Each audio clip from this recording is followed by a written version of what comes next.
Today I wanted to talk about the specific aspect of anxious attachment that people don't really talk about. Let's start off with breaking down what and why anxious attachment. I'm not going to go into the long story of it, but essentially with anxious attachment, the reason it develops is because there's an inconsistency in the attunement, emotional support that the child gets at a very young age, like typically before the age of 3 up till the age of 7, right? For example, in my case, my parents were immigrants and they were working all the time, and I got passed around to my loving grandparents who absolutely adored me, sometimes babysitters if they weren't available because they were also working a lot of the time. My childhood was not me being raised by my primary caretakers, right? It was me being passed around from loving caretaker to loving caretaker.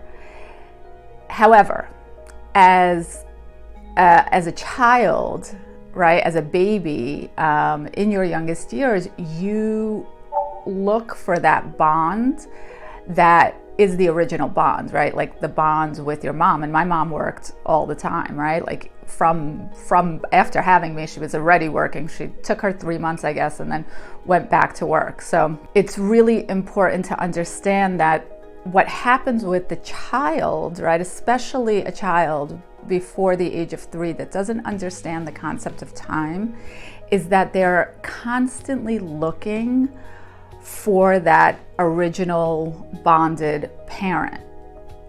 And when that parent isn't around, because in childhood, because at that age you have no concept of time, right?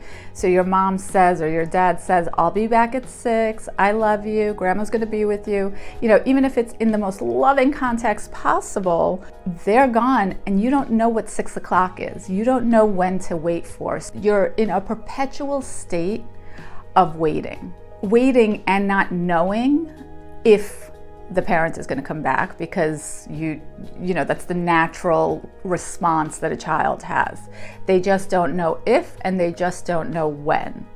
And so even though they might be distracted, grandma's playing with you, you're watching TV, you're doing whatever, there's still this underlying waiting, hoping, nervous kind of energy, anxiety, right? Anxious attachment that prevails throughout everything you're doing. And then the parent comes back, they're loving and kind. Maybe they're still distracted because they're like, work mode or, trying to make dinner or whatever. But you get the attention, you get the emotional attunement that you need. And you become really clingy to it, right? Because that is what you've been waiting for. You've been wanting that. You've been waiting for it.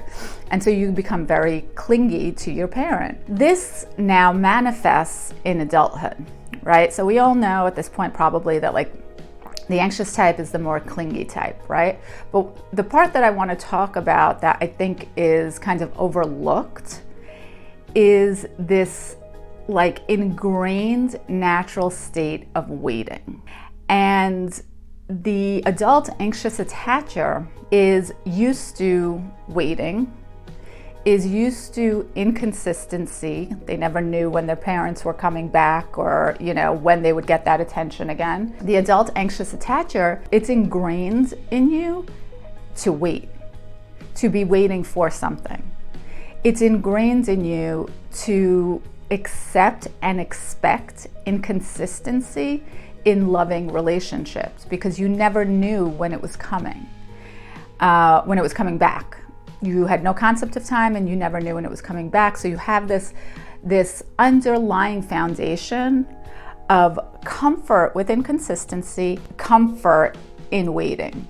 Now, even though as an adult, you're going to say to yourself, no, I don't like waiting and it makes me crazy and it makes me anxious. Your body, your nervous system is used to that patterning when it comes to love. It's used to believing and understanding that love means waiting, that love means breadcrumbing, in the sense that you never knew when it was coming. And so when it was coming, you got very excited, right, when your parents came home. But then they would leave again, and you would be in that perpetual state of waiting. And then they'd come again, and they would, give you a little bit of love and attention, but then they had to go again, right? So does this remind you maybe of any types of relationships that you experience? Is this the type of dynamic that you find yourself in over and over and over again?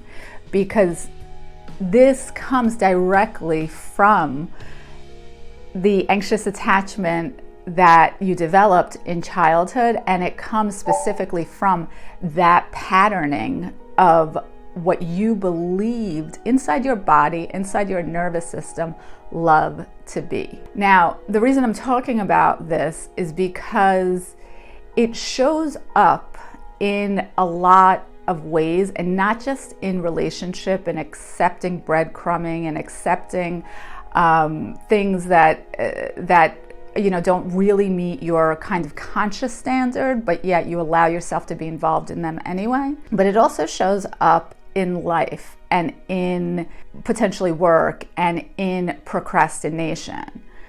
I would bet that many people who procrastinate are anxiously attached because, again, they're used to this nervous energy of waiting and then getting it in the last moment, right? So it's like you recreate that constantly in your life. You're constantly recreating this pattern of waiting, this pattern of excitement, this pattern of a drop after you get that excitement, and then the pattern of getting it done in the last minute, right? And so if you find yourself procrastinating, if you find yourself waiting for somebody to come and save you, if you find yourself saying to yourself, oh, but when I get that relationship, then I'll travel.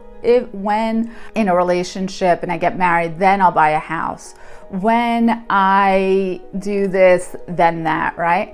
Any of that when I do this, then that has roots in some form of waiting that you were patterned, conditioned to do in childhood. If you're interested in more information, follow my channel, click the like button, follow me.